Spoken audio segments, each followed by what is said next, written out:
大家好，我是来自澳大利亚的0号。今天我想跟大家分享一下西安的文化和历史。大家可以看到，我现在在西安。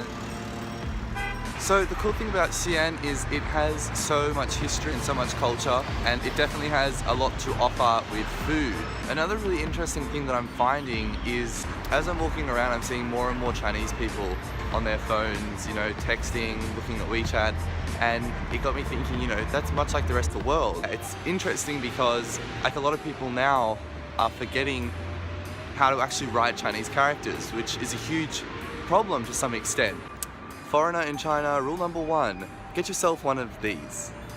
Tissue paper, because the toilets don't provide it and you are gonna need it. And get it before you go, not after.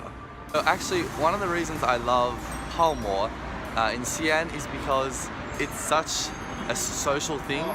You get to work for your food, you have to sort of break it up with your hands. Okay. 叔叔，我想问一下，这个泡馍是西安的特色小吃吗？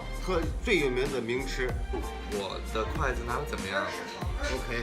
So with this whole idea that Chinese people are forgetting characters, I thought there was no better place to test this out than to come to Xi'an, which has the most notoriously difficult character. And this character is actually used for a type of noodle, and it is called biang biang mian. So the character itself actually has 58 strokes. Look at the size of this bolo. I truly think one of the most amazing things about Chinese characters is the amount of history that they hold and the different types of characters that there are.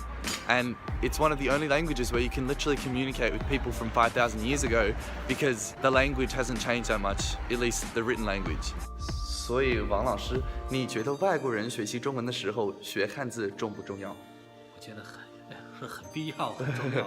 但就像在北京一样，不到长城非好汉，在西安的时候一定要来兵马俑看看。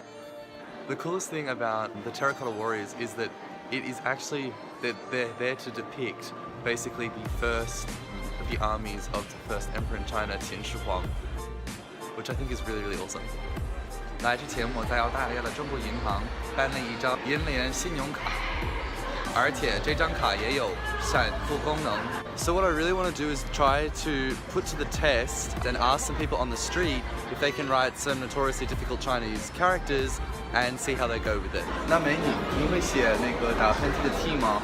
我可以试一下。